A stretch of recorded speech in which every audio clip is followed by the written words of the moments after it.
Hey guys, welcome back to our world history videos. Today we are continuing our discussion on the Reformation and focusing specifically on how it spread throughout Europe.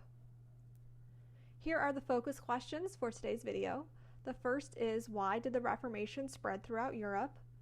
The second is, how did geography impact the spread of the Reformation? And the third is, how was the English Reformation different from the mainland Reformations? So once again, we're keeping these questions in mind as you watch the video. Let's start with a little bit of review.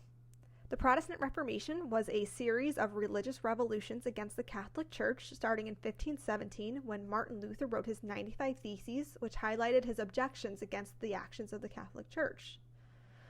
The Reformation and the ideas of the Reformation led to the popularization of Protestant Christianity not only in Germany but all across the European continent. By looking at this map, we can see that Protestantism, indicated by the red, green, and purple areas, not only spread across Western Europe but also evolved into different denominations, such as Calvinism and Anglicanism. So let's take a look at why this happens. Just as the printing press aided in the spread of humanist ideas during the Renaissance, it also helped Protestant ideas reach a larger audience during the Reformation. After Martin Luther translated the Bible into German, it became widely dispersed amongst the common people. Education and literacy increased, and people started to explore their personal relationship with God and came up with new ideas on how to worship. Thus, different denominations of Protestantism became very popular in countries like Switzerland, Sweden, and England. However, due to their geographic location and strong ties to the Roman Catholic Church, Italy, Spain, and parts of France remained predominantly Catholic. Due to its close location to Germany, Switzerland became the home to several evolving ideas of Protestantism. A man named John Calvin would become particularly influential due to his strong belief in predestination. Predestination was the idea that God had already determined the fate of each person before their birth. Calvin believed that actions people took had absolutely no weight on whether they would go to heaven or hell. This eliminated the need for Catholic practices such as confession and performing sacraments. Of course, most Calvinists believed they were the chosen ones saved by God, and thus they acted like saints and were very pious. Many Calvinists refrained from dancing, drinking, and adhered to very strict laws.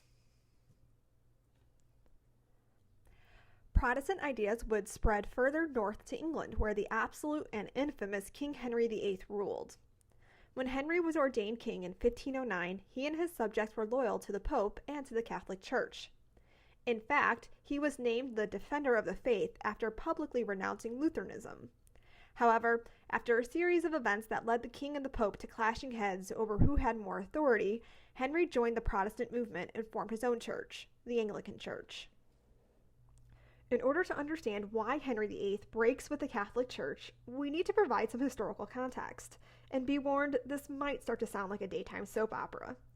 So in the year 1525, Henry VIII was facing what he thought was a very serious problem. He had been married to Catherine of Aragon, who was the daughter of Ferdinand and Isabella of Spain. And despite many years of marriage, Henry and Catherine had been unable to produce a male heir for his throne, which of course he blamed on his wife. We know now that it's actually the male reproductive material that determines the sex of a child, but back then it was all the wife's fault. Anyway, Catherine had only managed to produce him with one surviving daughter, and that was Mary. Soon, providing his kingdom with a male heir became his obsession, and he felt that it was the only solution to keep his kingdom from falling apart. Henry needed a male heir now, and it was clear that Catherine was not going to provide one for him. Poor Mary. Henry's solution was to get his marriage to Catherine annulled. However, the only person with the authority to do this was the Pope himself. And unfortunately for Henry, the Pope was unwilling to grant this annulment, because Catherine herself was a very influential figure in European politics. Not only was she the beloved Princess of Spain, but she was also the aunt to Charles V, or the Holy Roman Emperor, one of the most powerful European monarchs at the time. So the Pope did not want to anger either of these groups, so he refused Henry's demand for a divorce. Furious that the Pope was getting in the way of Henry's ambitions to breed a male heir, he took matters into his own hands. Henry ignored the Pope and had his own theologians in Oxford and Cambridge rule that his marriage was null and void. This allowed Henry to exile Catherine from court and gave him the necessary power to marry his new crush, Anne Boleyn. who shortly thereafter became pregnant. The Pope was angry at Henry for his actions, and in 1533 he threatened to excommunicate Henry from the Catholic Church.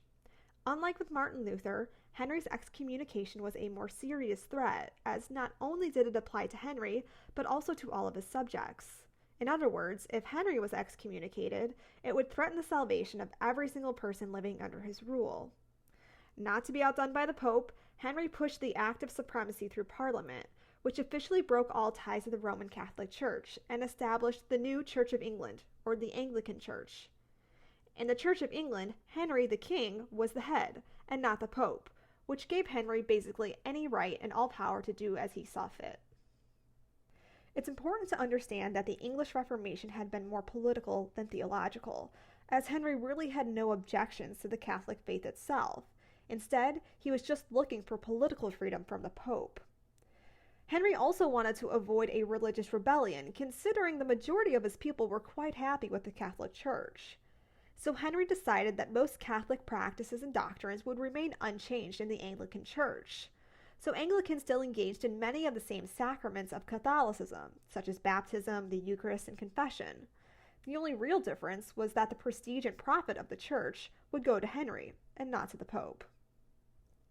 Now that Henry could easily get around the issue of marriage and divorce, as the only approval he needed was his own, Henry went on being obsessed with producing a male heir. We already know that Catherine of Aragon did not meet the king's standards, and neither would his second wife, Anne Boleyn. She did have a baby, but unfortunately for Henry, it was another girl, whom they named Elizabeth. Henry eventually grew tired of Anne, as she would publicly challenge him, so he had her condemned to the Tower of London, charged with treason, and had her beheaded. Next up was Jane Seymour. A day after Anne's public execution, Henry was already well on his way to marrying Jane. Finally, Jane would give him what his previous wives were incapable of, a son. They named him Edward. Henry considered Jane to be his only true wife. However, shortly after giving birth, she died due to complications. His next wife was Anne of Cleves, whom he had never seen or met before marrying, and upon her arrival to England, Henry was unimpressed with her looks, so he divorced her and had her titled the King's Sister. Once again, Henry found himself in need of a wife, and Catherine Howard had caught the eye of the king. Unfortunately for her, she had also caught the eye of several other men. Unimpressed with a fat and aging king, Catherine had many affairs. For her infidelity, the king had her executed along with several of her lovers. The last wife of Henry VIII was Catherine Parr. She was a matronly figure and brought balance and peace to Henry's final years. She was also the only wife to survive the tyranny of Henry VIII. It's understandable that keeping track of 6 wives can be confusing, so here's a little saying that will help you remember. Divorced, beheaded, died. Divorced, beheaded, survive. And even after all that, I'm not sure it ever dawned on the king that all of this could be his fault. Go figure. Overall, Henry's quest to provide his kingdom with a male heir had lasting implications for England.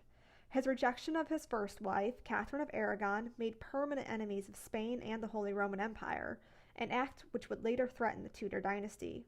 Also, by embracing the Protestant Reformation, Henry created a new problem between Catholics and Protestants in England.